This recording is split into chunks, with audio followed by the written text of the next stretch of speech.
Hey, security researcher here once again. Thanks for checking out this video.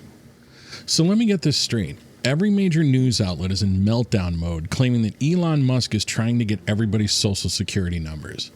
Meanwhile, those same media people aren't telling everybody about a real data breach that was announced just 6 months ago in August of 2024, a hack which actually exposed every existing social security number which had been issued up until the time of the hack, along with the names, addresses, and phone numbers of the people tied to those social security numbers.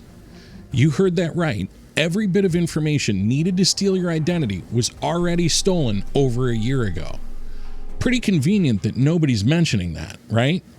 I've been alive long enough. My gut tells me that when the damage from this hack finally starts to surface, they're going to try and pin it on Musk and the current administration, for being so reckless with all of our sensitive data. I mean, after all, they tried to warn us about it. But here's the problem. This video, with a little bit of your help, is about to throw a wrench into those plans, and I truly hope it does. So while they've been keeping everybody distracted, hackers pulled off one of the biggest data heists in history. If you live in the United States, your data was included in this hack. But here's the good news. I'm not just here to tell you what went wrong. I'm going to give you real, actionable steps you can use to protect yourself today. By the end of this video, you're going to know exactly what to do to lock down your personal information and prevent scammers from using that stolen data against you. Because let's be real, if all these people who claim to care about your security actually did, they'd be warning you about this, not drumming up more fear about Elon Musk. So stick with me, because whether you're worried about Elon Musk or the fact that your most sensitive data is already out on the dark web, this is the kind of information they should be telling you, but won't. Meet National Public Data, or as it should now be called, National Publicly Available Data. Because thanks to this hack, your personal information is out there for anyone to grab. And it wasn't just another leak of passwords or email addresses. This was a full-scale compromise of identity records. Full names, home addresses, phone numbers, and every social security number issued before 2024. This is confirmed. Not speculation, not theory, fact. NPD wasn't just some random company. It was a massive aggregator of personal records, collecting and selling public and private identity data to government agencies, financial institutions, corporate background check services, and marketing and data brokers. The bottom line is that if you ever applied for a loan, rented an apartment, filed taxes, or even signed up for certain online services, there is an extremely high chance NPD had your data. And when they got hacked, that meant everything criminals needed to steal your identity was suddenly up for grabs. Now, while the US was the hardest hit, NPD didn't just store American records. Their databases also contained identity data from individuals in the UK, Canada, and other countries, making this breach one of the largest identity exposures in history. Nearly every American social security number was compromised. Anyone who interacted with the U.S. financial system, both citizens and foreign nationals, was included in this hack. Because NPD stored international identity records for government and corporate background checks, the breach spread well beyond the United States. So while the media has been busy fueling outrage over distractions, a real crisis has been unfolding that affects nearly everyone, whether they realize it or not. If you want proof of what I'm telling you, go search NPD Hack lawsuit. It's all there, officially documented. But somehow the media's barely touched this story. Strange, isn't it? Maybe it's because they're working on constructing a carefully crafted narrative they hope to use in the not-too-distant future. So how did this hack actually happen? Security researchers have identified 4 major failures that made this breach possible. The first is unsecured cloud storage. NPD left massive amounts of sensitive data exposed due to misconfigured cloud systems.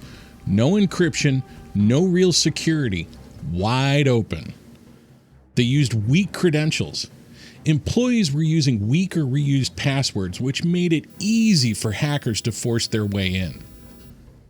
Phishing attacks were sent to employees, tricking them into handing over administrative credentials, which gave cybercriminals the keys to the kingdom.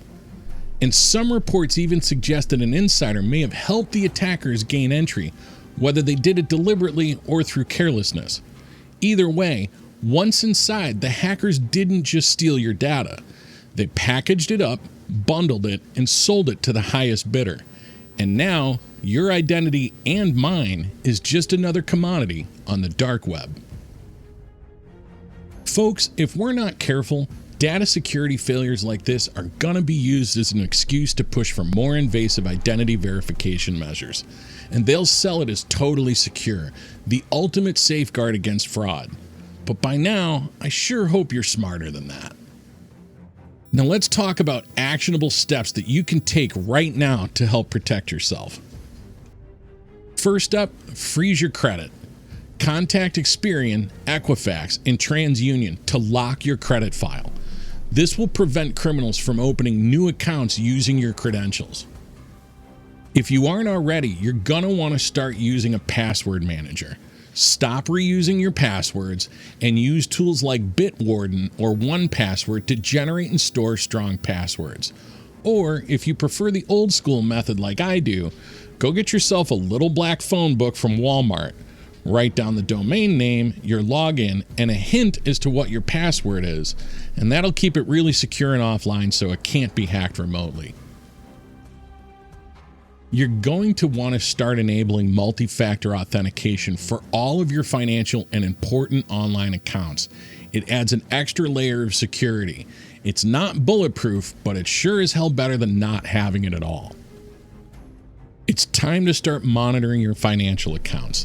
Set up fraud alerts for any suspicious activity. Services like Credit Karma or Identity Guard offer these services to help you track changes on your accounts. Report identity theft immediately. If you suspect fraud, you need to file a report with the Federal Trade Commission at identitytheft.gov and contact your bank. And the last tip that I'm going to give you right now is to opt out of data brokers. Companies like Spokeo, White Pages, and People Finder collect and sell your personal info. Visit their sites and request the removal of your data. Folks, this will not be the last breach, and if you haven't figured it out yet, nobody's going to protect you except yourself. But the first step, stop letting distractions control what you pay attention to. Start focusing on what actually matters. If you found value in this information, hit that like button. It helps more people see this video. Share this video with your friends, family, and loved ones because they need to know the truth about what's happening with their personal data and how to protect themselves. And don't keep this to yourself. Post a link to this video on social media. Then drop a comment below and let me know what you think. Have you seen any unusual activity on your accounts? Have you taken any steps to protect yourself? And if you want to stay ahead of what the media won't tell you, make sure to hit subscribe and turn on notifications. Because trust me, this won't be the last time they try to keep us all in the dark. And until we get a chance to sit down together again, be good to yourself and to each other.